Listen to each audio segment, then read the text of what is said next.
Hey, back. So, after a lot of difficulty and such, I have returned. Let's get to where we actually are. So, A Year with Aslan, June 24. I can turn the page.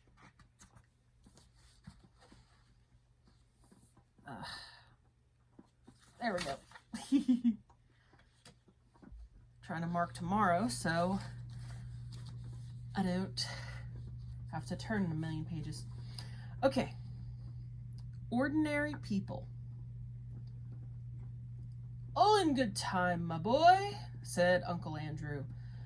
They let old Miss LeFay out before she died, and I was one of the very few people whom she would allow to see her in her last illness.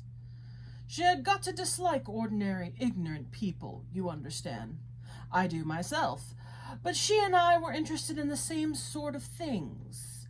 It was only a few days before her death that she told me to go to an old bureau in her house and open a secret drawer and bring her a little box that I would find there.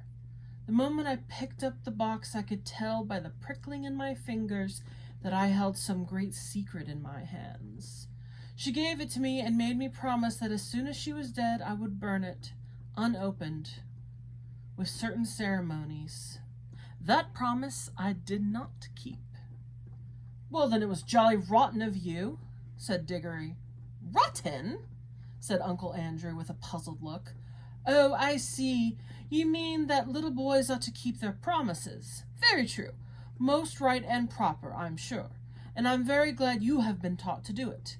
But, of course, you must understand that rules of that sort, however excellent they may be for little boys and servants and women, and even people in general, can't possibly be expected to apply to profound students and great thinkers and sages. No, Diggory, men like me, who possess hidden wisdom, are freed from common rules, just as we are cut off from common pleasures. Ours, my boy, is a high and lonely destiny. The Magician's Nephew.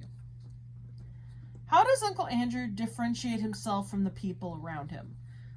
By making himself seem like he's better, more intelligent, and just overall superior?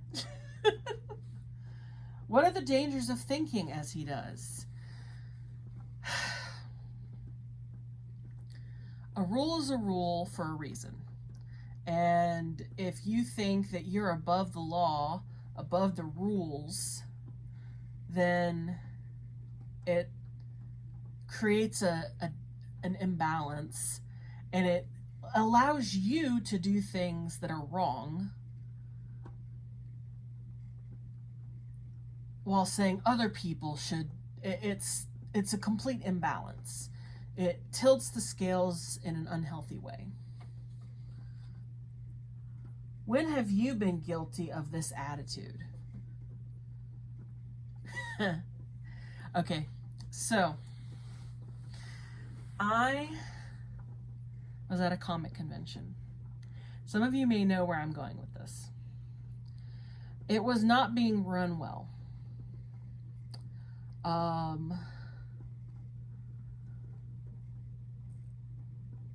gonna give this scenario, and then I'm going to give my excuses.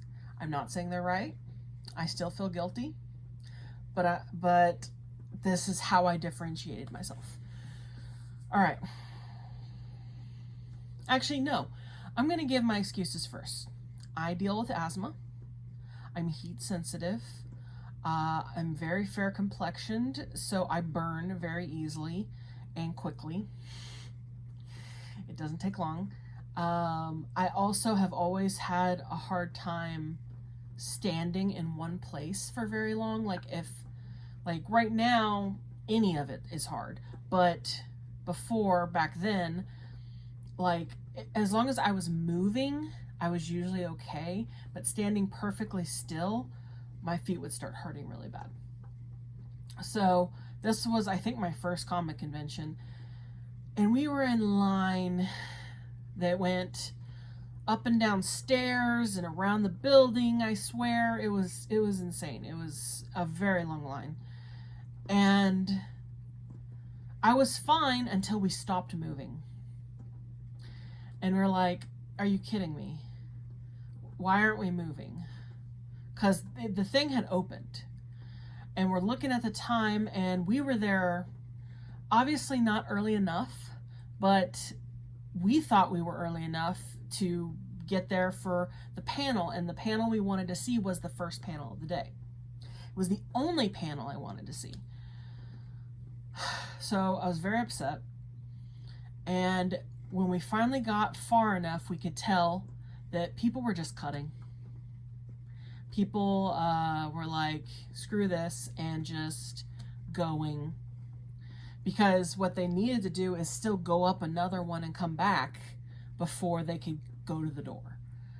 And honestly, I probably wouldn't have done it had it not been for, I believe my friend actually went first.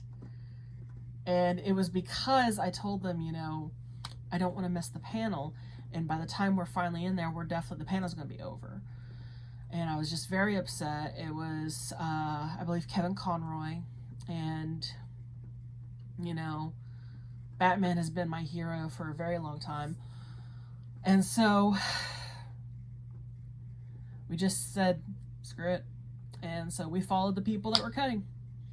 And I went in there, went straight to the panel, and thankfully only missed a little bit of it. But because of my physical limitations, because of them running it very poorly, like there was no structure to that. It was chaos. And one of the poor people got yelled at by someone, and they're like, I don't know what to do. I don't care.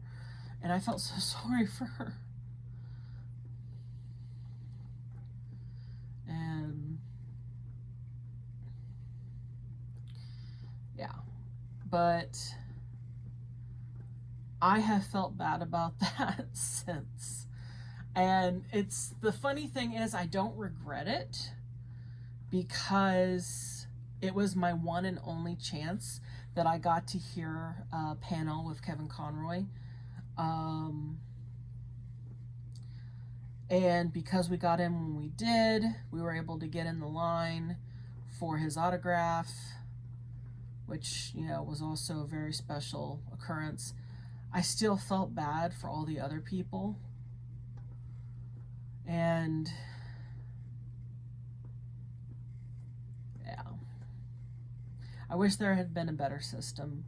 I don't think I would have had the guts to do it by myself, but because I had two friends with me, one family member who's my cousin and a good friend, and they were like, you want to do it? I'm like, I don't know. and I was like, yeah, let's do it. Because I was just really upset about gonna miss the panel. And, you know, the problem with that thinking is now I said I'm more important than the other people in that line that probably also wanted to see the panel. And that's upsetting. It's very upsetting. That's why I wish I hadn't done it. Like, I'm glad I got to see it, but yeah, it was just one of those things that, like, I guess I'm glad I did do it, because now I'm very aware of when people cut lines, and like try my hardest to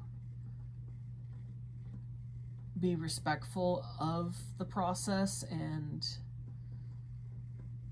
you know, just not think that I'm better than anyone else, which I didn't think I was better, but my actions speak louder than my words. And I basically said I'm more important. And by doing that, I inconvenienced others. And yeah, 3 people, counting the dozens and dozens and maybe even hundreds of people who were already cutting, probably didn't make that much of a difference. But what if each group of 3 had decided, no, I'm not going to do that? Then no one would have done it. But it was all an entitlement thing. So that's it. So just that attitude of entitlement, that spirit of, you know, my goals matter most. We don't know what other people are going through. We don't know what needs they have. And yeah. I will say that as someone who now has a lot of physical limitations, going to those kind of things is just like out of the question, because they don't accommodate it well enough. I'm sorry, but I can't stand out in the sun and in the heat. And like, maybe back then I could have, you know, forced myself to wait, but now with my health, I'm like, it's not happening. And so I wish places like that could find a way of having like a waiting area for handicapped people, and like giving them a marker or something, like you can't go until, like, I know you can't really mark the places in line because people don't have like numbers and stuff, but like if there was a way to say like, you have to stay here for 30 minutes, you know, like, because that's about how long it'll take to get to where you were, you know, like if they did that, I would do it, because then I could sit inside, have air conditioning, and just wait and be like, okay, this sucks that I have to wait 30 minutes, but hey, at least I'm not having to stand in line in the sun. And yeah. So I'm not saying that's a great solution, but it's the only one I can think of. But yeah, people like Uncle Andrew, we all do it. And so I can't hate on him too much, especially when you feel like you have something of great importance, you feel a value, you're like, curiosity gets the best of you. Yeah, but that's it. Until next time, howl at the moon.